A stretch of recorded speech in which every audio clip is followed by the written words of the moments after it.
You think you know someone. You've been married to them for decades. You've built a life, raised children, shared everything. But then you discover they've been using your deepest vulnerabilities as weapons against you. That's exactly what's happening right now with the Brown family, and this goes so much deeper than anyone could have imagined. The Sister Wives one-on-one special has given us some of the most raw, unfiltered insights we've ever seen from this family. And when I tell you that Janelle Brown and Christine Brown are finally speaking their truth about how Kody manipulated them, I mean really speaking their truth, not holding anything back. Here's what's absolutely mind-blowing. These women are showing us exactly how emotional abuse can be disguised as just marital problems. How someone can take the things you're most proud of and twist them into weapons of destruction. Let me break this down for you, because what Janelle revealed is going to make you see this whole situation in a completely different light. You know how Janelle has always been portrayed as the financially savvy wife who kept everyone grounded? Well, guess what Kody did with that knowledge? He weaponized it. Completely and utterly weaponized her strength and turned it against her. In the exclusive sneak peek, Janelle, who's now 56 and finally free from this toxic dynamic, explains exactly how Kody attacked all of his wives that are leaving in the area that hurts them the most. Let that sink in for a moment. He attacked them where it would cause maximum damage. With Janelle, it was all about the money. He specifically targeted her reputation for being financially responsible. This woman spent years managing finances, being the responsible one, making sure everyone was taken care of. And what does Kody do? He tells everyone that SHE was somehow calling all the shots with the money. I'm one of those people who wants to be very fiscally responsible, Janelle explains, and honestly, you can hear the frustration in her voice. And Kody? He took that beautiful quality and made it sound like she was some controlling puppet master behind the scenes. The manipulation here is absolutely textbook, you guys.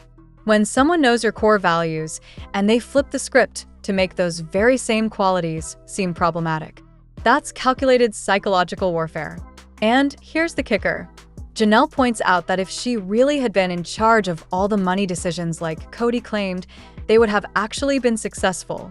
They would have paid off and built a house on that Coyote Pass property in Arizona way before she left in December 2022.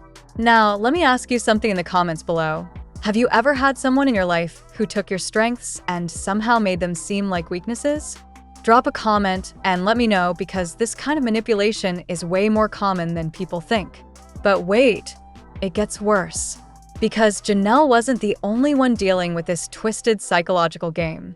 Christine Brown, beautiful, loving Christine, who just wanted to feel desired and cherished in her marriage, she got her own special brand of cruel treatment.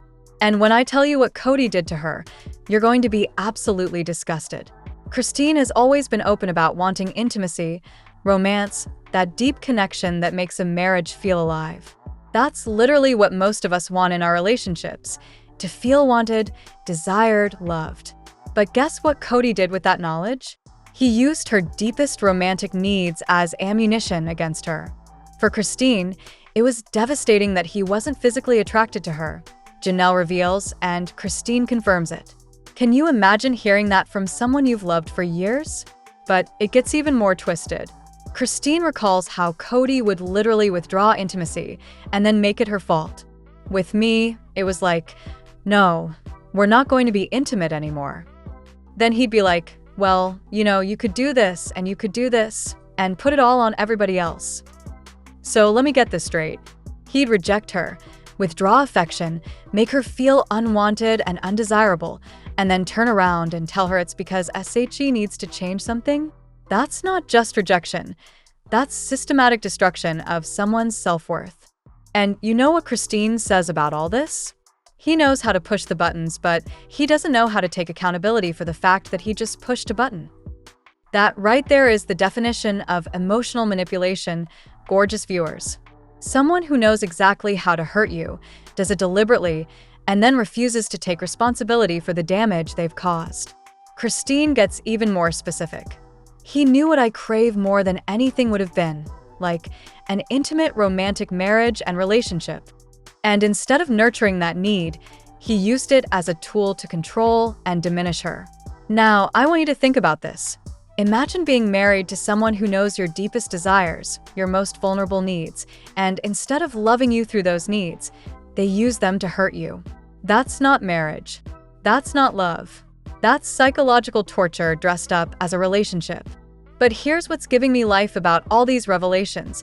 These women are finally calling it out. They're not making excuses anymore. They're telling their truth, raw and unfiltered. And honestly, Good for them. because for years we've watched this family dynamic and something always felt off. Like there were layers of dysfunction beneath the surface that we weren't seeing. Now we know why. When you have someone systematically targeting each person's individual vulnerabilities, when you have someone who's supposed to love and protect you actually studying your weaknesses so they can exploit them later, that creates an atmosphere of walking on eggshells that would drive anyone crazy. Let's talk about Meri too, because her story fits this same pattern perfectly. Remember how even though Meri paid equally into their Flagstaff land purchase, she was given a smaller plot because she only has one child with Kody? One child. As if the number of children you have determines your worth or your right to equal treatment in your own family's property decisions. Do you see the pattern here?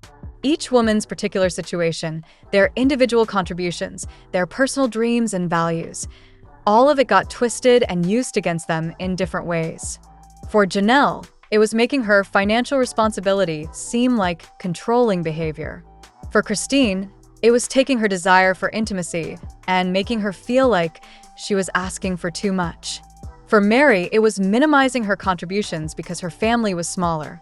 But here's what I find absolutely fascinating. These women are so much stronger now that they're out of that toxic dynamic. Listen to how clearly they can articulate what happened to them. Listen to how they're not making excuses or trying to soften the blow. That's growth, you guys. That's what healing looks like. And that host Sukanya Krishnan asked the perfect question. So, he knows what your weaknesses are? And Christine's response just breaks my heart. Yeah, isn't that so sad? And he uses them against you.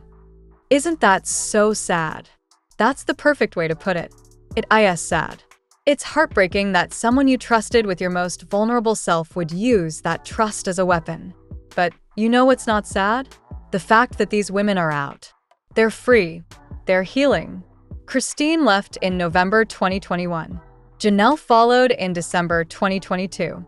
Meri confirmed her split in January 2023.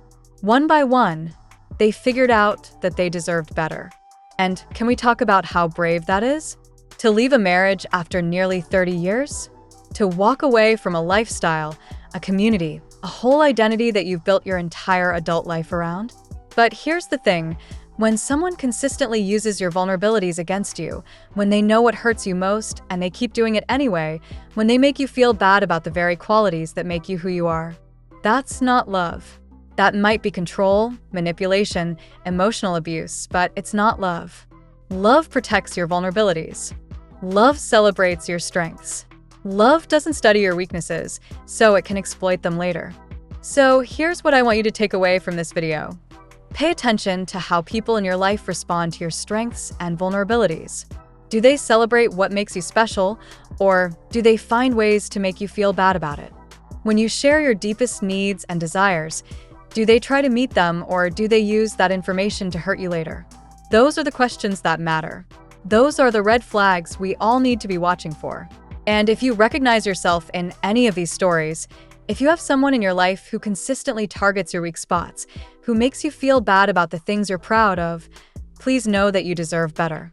You deserve relationships where your authentic self is celebrated, not exploited. Before we wrap up, I want to hear from you.